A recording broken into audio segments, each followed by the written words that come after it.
Hello मेरे प्यारे बच्चों, कैसे हैं आप लोग? अच्छे हैं सभी लोग? पढ़ाई कर रहे हैं सभी लोग? मस्त है? बोलिए, सभी लोग पढ़ाई कर रहे हैं ना? चलिए, हम लोग क्या पढ़ रहे थे? वैद्युत विभव पढ़ रहे थे। और वैद्युत विभव का एक लेक्चर समाप्त हो गया, जिसको आप लोग ध्यान से पढ़े होंगे, समझे होंगे, बातें आपको समझ में आई होंगी। आज हम लोग सेकेंड लेक्चर लेके चल रहे हैं। पहले लेक्चर में केवल बेसिक था, वैद्युत विभव क्या होता है, वैद्युत विभवांतर क्या होता है, उसके महत्व क्या होते हैं, उनकी विशेषताएं क्या होती हैं, ये सारी बातें हम लोग पहले वीडियो में पढ़े, पहले लेक्चर में पढ़े। यदि आप नहीं देखे होंगे तो एक बार उसको जरूर देखिएगा, तभी सेकेंड लेक्चर समझ में आएगा। क्योंकि आज जो सेकेंड लेक्चर हम लोग का है, अब यहाँ से सूत्र की उत्पत्ति की जाएगी।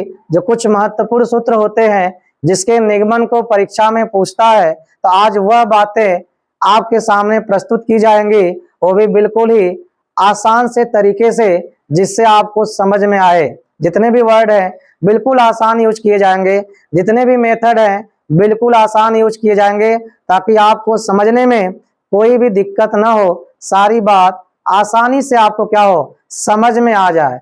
ठीक है ना? तो चलिए स्टार्ट करते हैं आज का सेकेंड लेक्चर हम लोग का। देखिए कहां से स्टार्ट है, स्टार्ट करते हैं हम। देखिए पहले ही आपके सामने दिख रहा होगा, क्या दिख रहा है भाई? आपके सामने दिख रहा होगा बिंदु आवेश के कारण। किसके कारण? बिंदु आवेश के कारण किसी बिंदु पर वैद्युत विभव, या हेडिंग बनाएंगे, बिंदु आवेश के कारण किसी भी बिंदु पर वैद्युत विभव। जैसे आप पहले चैप्टर में पढ़े होंगे, बिंदु आवेश के कारण किसी भी बिंदु पर तीव्रता, उसी तरह आपका तीसरे चैप्टर विभव में है, बिंदु आवेश के कारण किसी बिंदु पर विभव। यदि हमसे परीक्षा में पूछेगा तो उसके लिए हमें क्या चाहिए? फार्मूला चाहिए। क्या चाहिए बच्चों? सूत्र चाहिए। तो वो सूत्र हम लोग कैसे निकालेंगे, आइए समझते हैं। बिल्कुल आसान है। देखो, एक हम ले लेते हैं बिंदु आवेश, कहाँ है? एक हम लेते हैं बिंदु आवेश प्लस क्यू, जिसको मान लेते हैं कहाँ स्थित है? बिंदु ओ पर। एक हम लेते हैं बिंदु आवेश प्लस क्यू, जो कहाँ स्थित है? बिंदु ओ पर स्थित है। इससे स्मॉल आर दूरी पर एक बिंदु क्या है? पी है। और इसी बिंदु पी पर इस आवेश के कारण विभव की गणना करनी है। जैसा कि प्रश्न आपसे पूछा है, बिंदु आवेश के कारण विभव, तो वैसा हम निकालेंगे। तो देखिए, मान लिए ये प्लस क्यू आवेश है और इस आवेश से स्मॉल आर दूरी पर क्या करना है? विभव की गणना करना है। क्या करना है? विभव की गणना करना है। ठीक है, इस बिंदु P पर विभव की गणना करना है। ठीक है ना? अब इसके लिए कुछ करते हैं। क्या करते हैं भाई? आप बिंदु O से याक्स दूरी पर, कितनी दूरी पर? याक्स दूरी पर एक परीक्षण आवेश रखते हैं Q0, और मानते हो बिंदु क्या है? A। यानी बिंदु O से याक्स दूरी पर एक बिंदु A लेते हैं और उस बिंदु A पर क्या करते हैं? एक परीक्षण आवेश रखते हैं Q0, और इस परीक्षण आवेश को अल्प दूरी dx विस्थापित करके कहां लाते हैं? बिंदु B पर। इधर की दूरी क्या दिखा देते हैं? इधर की दूरी अनंत दिखा देते हैं। तो पहला काम ध्यान सुने, अभी इसके बारे में हम ज्ञात करेंगे, लेकिन सबसे बड़ी बात होती है कि परीक्षा में पहले लिखते हैं कि क्या क्या है, उसके आगे फिर बढ़ते हैं। तो जो ये सारे मान हैं, इन सारे मान को पहले क्या करना होता है? दर्शाना होता है, लिखना होता है। देखो कैसे लिखते हैं, बिल्कुल आसान है। जितनी बातें हैं वो लिखते हैं। माना एक बिंदु आवेश प्लस Q0 बिंदु O पर स्थित है। इस आवेश के कारण स्मॉल आर दूरी पर बिंदु P पर उत्पन्न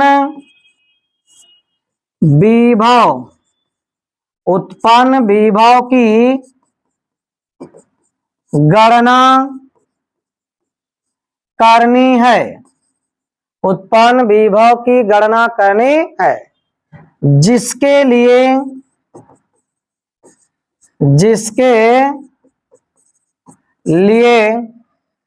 बिंदु O से स्मॉल यक्स दूरी पर बिंदु A पर एक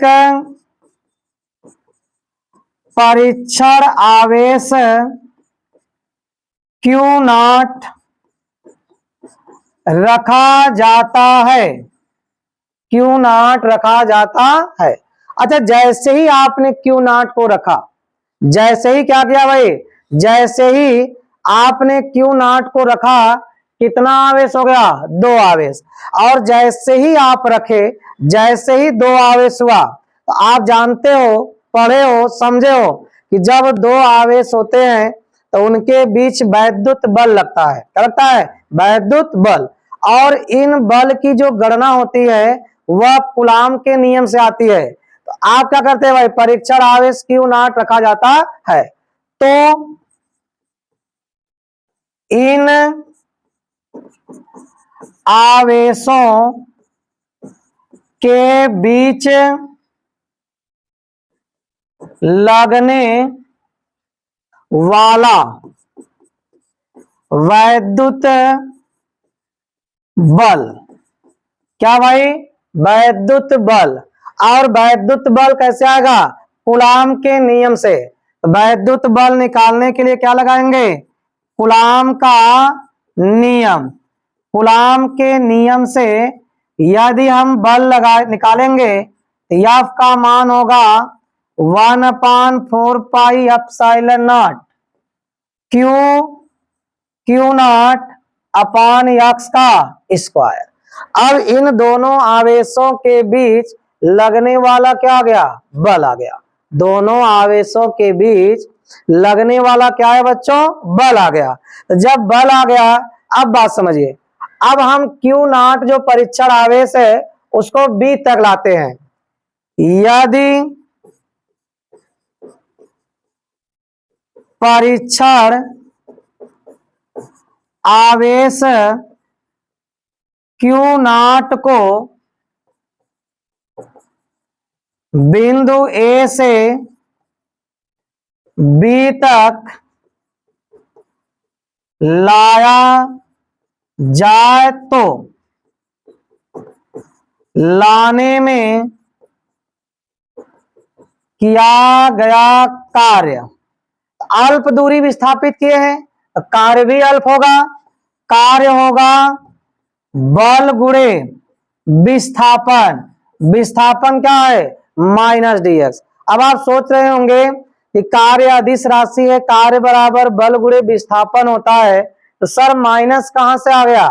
तो देखो भाई, जो आपने विस्थापन किया वह विस्थापन बाईं ओर है, और जब हम विस्थापन बाईं ओर करते हैं तो विस्थापन क्या होता है? माइनस होता है। इसीलिए ये चिन्ह क्या है? माइनस है। ये चिन्ह माइनस क्यों है? क्योंकि बाईं ओर चले हैं। तो कार्य का मान कितना हो गया? जो अल्प कार्य है इसका मान 1/4 pi epsilon not Q0 upon x square minus क्या आया? dx। अब आप सोच रहे होंगे कि सर हमें तो चाहिए विभव, लेकिन हम लोग कार्य क्यों निकाल रहे हैं? तो आप जब डिफिनेशन पढ़े थे विभव का तो आपको समझाया गया था कि अनंत से वैद्युत क्षेत्र के भीतर किसी बिंदु तक लाने में जो कार्य होता है वही क्या होता है? विभव। यानी विभव की गणना करने के लिए हमें कार्य की आवश्यकता होती है, इसीलिए कार्य का मान हम लोग क्या कर रहे हैं? ज्ञात कर रहे हैं। तो अभी हमने अल्प दूरी विस्थापित किया। अब जो डिफिनेशन था जो परिभाषा था उसमें अनंत की बात थी, तो हमें विभव चाहिए तो हम अनंत से लाएंगे। तो आगे बढ़ते हैं, इतना आप नोट करिए। इसके आगे बढ़ते हैं, इसके आगे क्या नोट करेंगे भाई? परीक्षण आवेश Q0 को अनंत से अब कहां तक लाएंगे? बिंदु P तक। बिंदु P तक लाने में किया गया कार्य क्या भाई? अनंत से बिंदु P तक लाने में किया गया कार्य। अनंत से अगर P तक लाएंगे, देखिए दूरी कितनी है? R दूरी है, यानी कहां तक आ जाएंगे? R तक आ जाएंगे। तो जो कार्य लिखेंगे, कार्य बराबर होगा समाकलन अनंत से कहां तक? R तक। और इसके बाद डी डब्ल्यू का मान रख दो। डी डब्ल्यू का मान निकाले हो। डी डब्ल्यू का मान क्या था? 1/4 pi epsilon naught q not x square minus D x. तो ये जो डी एक्स है ये बता रहा है कि फलन एक्स का क्या होगा? समाकलन होगा। जो एक्स के अलावा और कोई मान होगा तो बाहर चला आएगा। तो इसमें से एक्स को छोड़कर बाकी मान कहाँ आएगा? बाहर। 1/4 pi epsilon naught q not. यह माइनस भी आप क्या करिए? बाहर कर लीजिए। यहां आपका मिला 1/x स्क्वायर डी एक्स। क्या मिला? D x. अब आगे बढ़ाइए।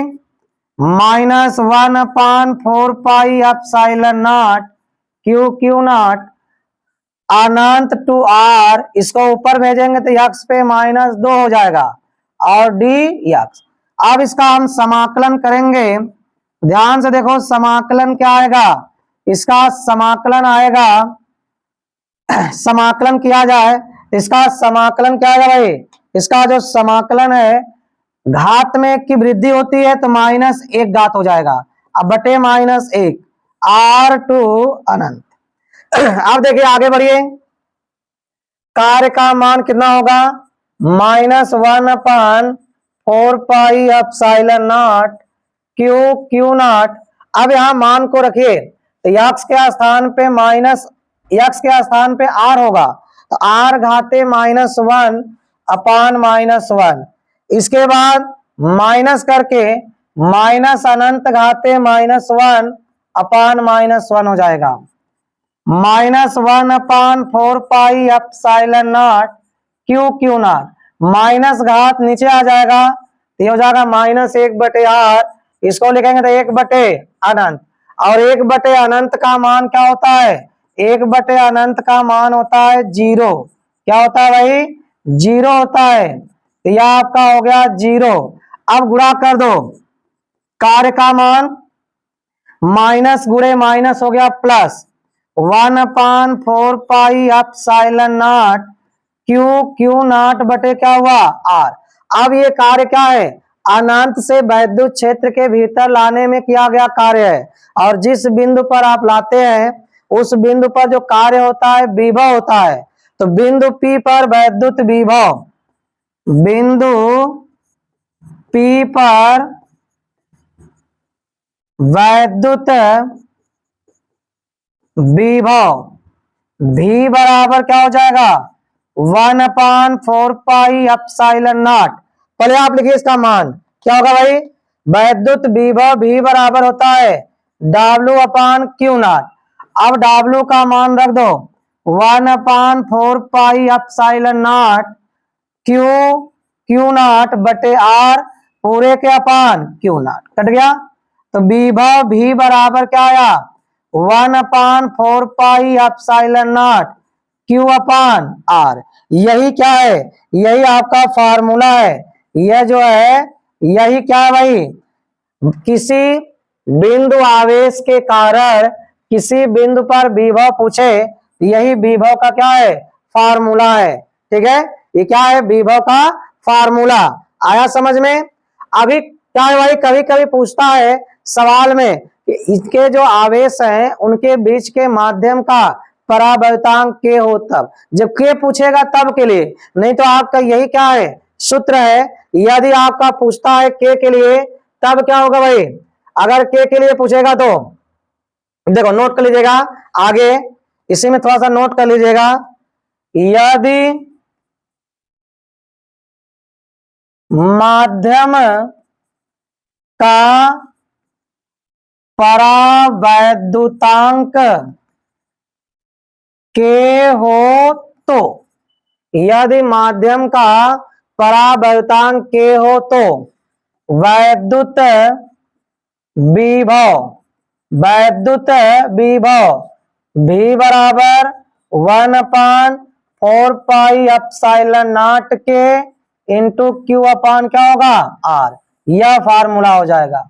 और विभव है तो मात्रक पता है, मात्रक वही होगा, क्या होगा भाई कूलाम, मात्रक क्या होगा इसका, मात्रक होगा जूल प्रति कूलाम या वोल्ट। ठीक है, आया समझ में सबको।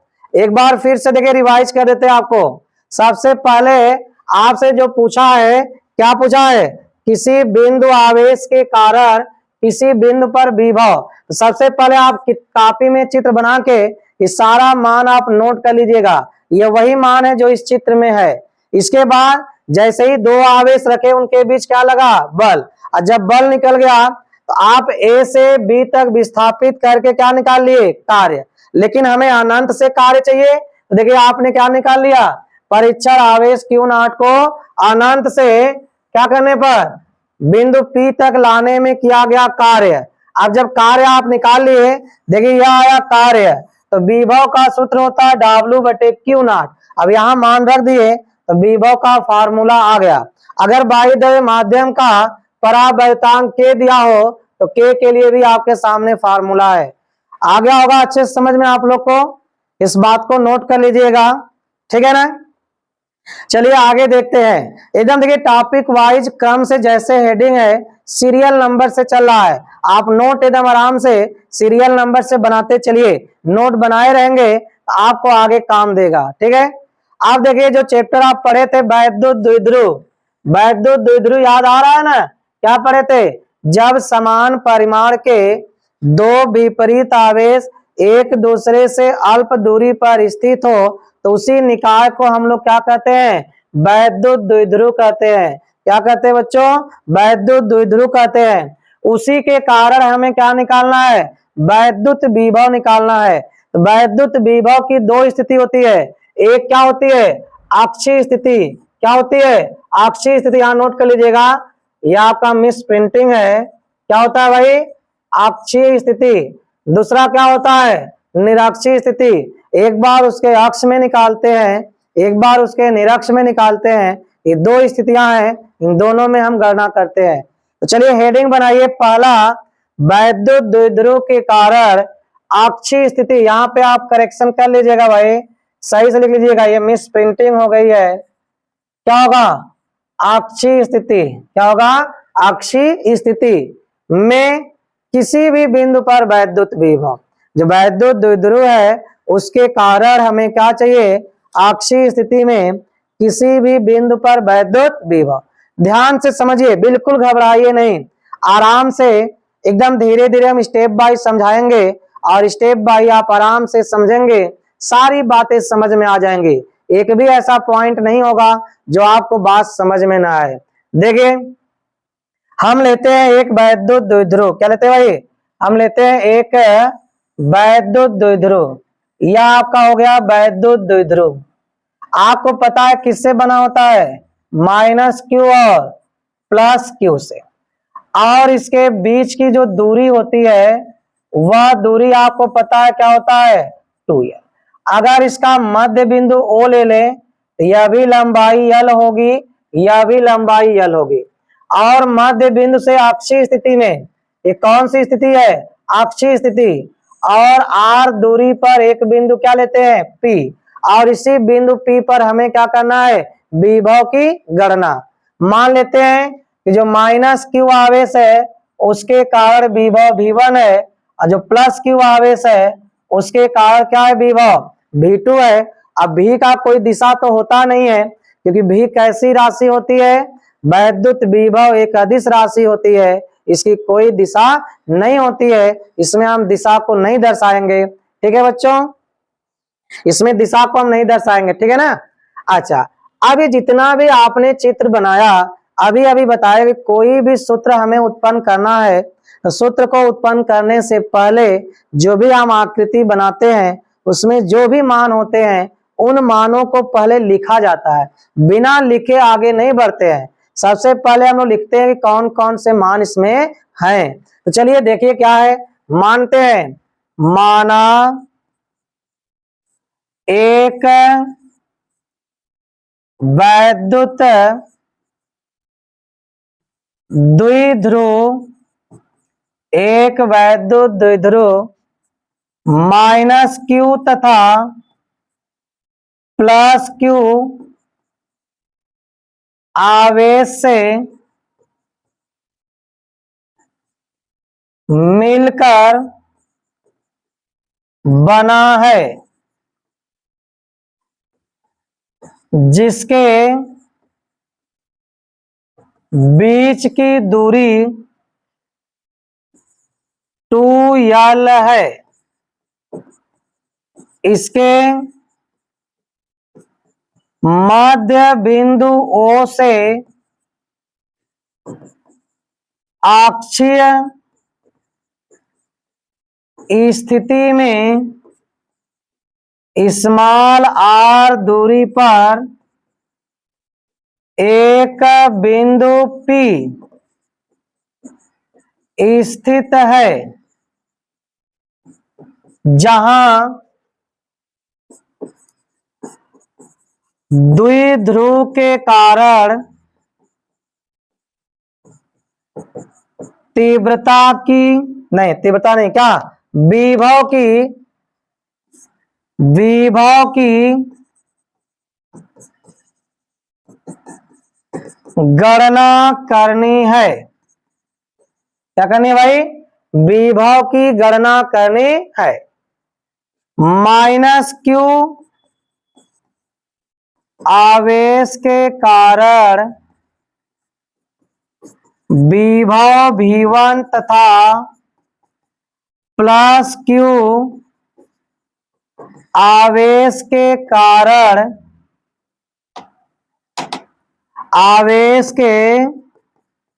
कारण विभव V2 है। विभव क्या है भाई, V2 है। देखिए, यह जो वैद्युत द्विध्रुव है यह माइनस क्यू और प्लस क्यू आवेश से मिलकर बना है, जिनके बीच की दूरी क्या है, 2l है, और इसके मध्य बिंदु से अक्षीय स्थिति में स्मॉल r दूरी पर एक बिंदु P लिया गया है, और उसी बिंदु P पर हमें विभव की गणना करनी है। माइनस आवेश के कारण विभव V1 मान लिए, प्लस क्यू आवेश से कारण विभव V2 मान लिए। अब इसका हम लोग गणना करते हैं। देखिए, अब यहां से गणना करेंगे, माइनस क्यू आवेश के कारण बिंदु P पर विभव V1 बराबर क्या होगा, V1 बराबर होगा 1/4 pi epsilon naught Q. Minus Q नहीं लिखते हैं, अदिश राशि केवल परिमाण लिखते हैं, अपान में r, लेकिन r नहीं लिखेंगे। यहां माइनस क्यू से P की दूरी, तो देखिए यहां से P की दूरी r है और इतना ये ज्यादा है, तो यहां से यहां की दूरी लेंगे तो r प्लस क्या हो जाएगा, यल हो जाएगा। क्या हो जाएगा भाई, r प्लस यल। प्लस क्यू आवेश के कारण लिख लेंगे बिंदु P पर विभव V2 बराबर 1/4 पाई एप्सिलॉन नॉट क्यू। अब आपको यहां से दूरी चाहिए, तो r दूरी यहां तक है, आपको केवल इतना ही दूरी चाहिए, तो यह यल क्या होगा, कम हो जाएगा, आर माइनस क्या हो जाएगा, यल। अब बिंदु P पर परिणामी विभव क्या होगा भाई, बिंदु P पर परिणामी विभव V बराबर अदिश राशि जुटेगा V1 प्लस V2। देखिए आगे बढ़ते हैं, नेक्स्ट पेज लेते हैं। परिणामी विभव क्या लिखे थे, परिणामी विभव V बराबर लिखे थे V1 प्लस V2। V1 का मान आप निकाले थे 1/4 pi epsilon not Q upon R plus यल आया था, और V2 का मान 1/4 pi epsilon not Q upon R minus क्या आया था, यल आया था। अब इसको आप जब हल करेंगे तो कॉमन क्या है, 1/4 पाई एप्सिलॉन नॉट Q क्या है, कॉमन है, क्या बचा 1 plus R, 1/R plus L, 1/R minus L. यह हो गया आपका 1/4 पाई एप्सिलॉन नॉट Q। तिरिया गुणा कर दो भाई इसका, और नीचे इसका एलसीएम ले लो, R प्लस यल, R माइनस क्या होगा, यल। R से R क्या हुआ, कट गया, नहीं, कौन कटा, यल से यल कट गया। यहां पे क्या कटा भाई, R प्लस यल था, और क्या था, R माइनस यल। यहां आपका क्या कट रहा है, यल। देखिए अदिश राशि है, परिमाण इसमें लिखेंगे, आवेश का दिशा नहीं होता है, क्या होता है, चिन्ह होता है। इसमें हम लोग क्या करेंगे भाई, इसमें आवेश के चिन्ह को लिखेंगे। यहाँ पे जो माइनस है, यहाँ पे क्या होगा, माइनस। जब वहां माइनस होगा तो यहाँ भी क्या होगा, माइनस। तो यहाँ पे आपका माइनस होगा तो यह हो जाएगा माइनस, और यह हो जाएगा प्लस। आर क्या होगा, कट जाएगा। यह आपका आएगा 1/4 पाई एप्सिलॉन नॉट Q, यल और यल कितना हो गया, 2L, और यह हो जाएगा R स्क्वायर माइनस यल स्क्वायर। जो यल होता है R की तुलना में यल बहुत छोटा होता है, इसलिए यल को हम उपेक्षणी करके छोड़ देते हैं। यल की गणना हम मान में नहीं करते हैं, क्योंकि वह मान बहुत क्या होता है, छोटा होता है। तो Q गुणे 2L अपान क्या हो गया, R स्क्वायर। आगे बात समझिए, आप पढ़े हो P बराबर होता है Q गुणे 2L। तो आपका जो विभव है 1 अपान कितना होगा, 4 पाई epsilon not P upon R का स्क्वायर। जो आपका अक्षीय स्थिति होता है, उस अक्षीय स्थिति में जो विभव होता है, विभव का फार्मूला होता है 1/4 pi epsilon not P upon R का क्यूब। आपको अच्छे से समझ में आ गया होगा, इसको आप नोट कर लीजिएगा, ठीक है ना। ये परीक्षा में पूछता है, तीव्रता या विभव वाला परीक्षा में बार बार पूछते हैं कि वैद्युत द्विध्रुव के कारण या तो तीव्रता का प्रश्न या विभव का प्रश्न जरूर पूछता है। तो आप इन सब बातों को अच्छे से नोट करेंगे, क्योंकि यूपी बोर्ड की आप तैयारी कर रहे हैं। तो यूपी बोर्ड के जो इंटर का पेपर होता है, उसमें सवाल और आपके सूत्र के उत्पत्ति अधिक आते हैं। इन बातों को आप ध्यान से समझते हुए नोट करते हुए चलिए, ठीक है ना। अगला देखिए आपका आ गया, वैद्युत द्विध्रुव के कारण निरक्षीय स्थिति में विभव। किसमें, निरक्षीय स्थिति में। तो वही प्रक्रिया इसमें भी होगी। एक आप क्या लेंगे, वैद्युत द्विध्रुव लेंगे, और मान लेंगे कि -Q और +Q आवेश से मिलकर बना है, जिनके बीच की दूरी क्या है, 2L है, और इसका मध्य बिंदु क्या है, O है, और निरक्ष में R दूरी पर एक बिंदु P है, और इस बिंदु P पर इसके कारण विभव की गणना करनी है, जिसके लिए आप -Q और +Q से इसको मिलाते हैं। तो यह दूरी R है, यह दूरी क्या है, L है। यहाँ आप समकोण करके ये थीटा कर लेंगे, तो जो इसका मान है आ जाएगा कर्ण का वर्ग बराबर लंब का वर्ग प्लस आधार के वर्ग से, यह आपका हो जाएगा R स्क्वायर प्लस यल स्क्वायर। यानी under root are square plus L square. तो यह दूरी होती है under root are square plus L square, यह भी दूरी होती है under root are square plus L square. अब माइनस के कारण और प्लस के कारण यहाँ विभव निकालते हैं। उससे पहले हम जो चित्र में मानते हैं वही कि माना एक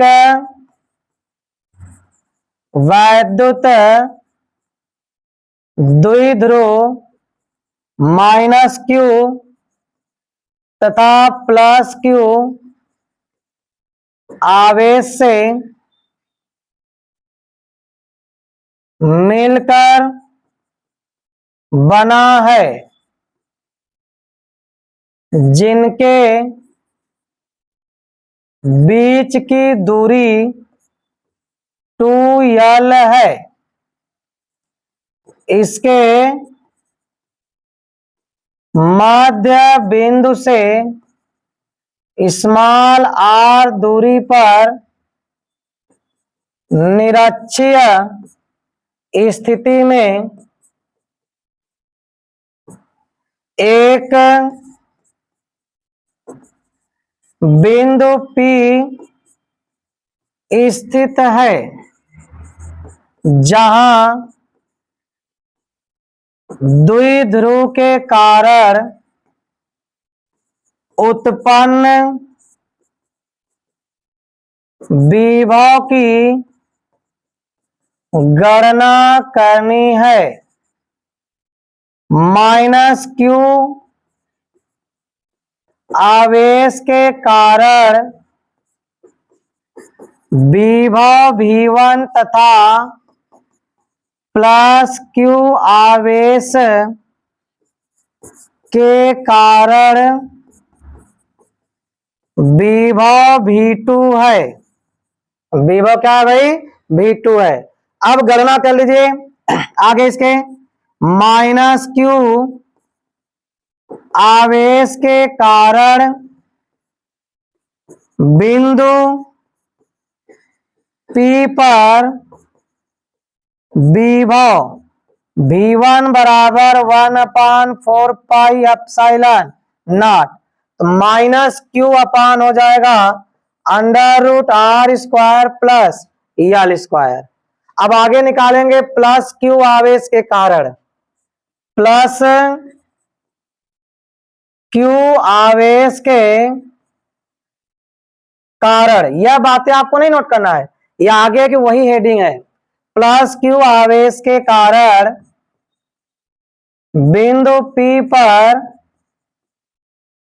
विभव V2 बराबर 1/4 pi epsilon naught q upon under root are square plus L square. अब लिखेंगे निरक्षीय स्थिति में बिंदु P पर परिणामी विभव V बराबर V1 plus V2 1/4 pi epsilon naught minus q upon under root are square plus L square. V2 का मान रखिए 1/4 pi epsilon naught q upon under root are square plus L square. देखिए दोनों ही मान क्या है?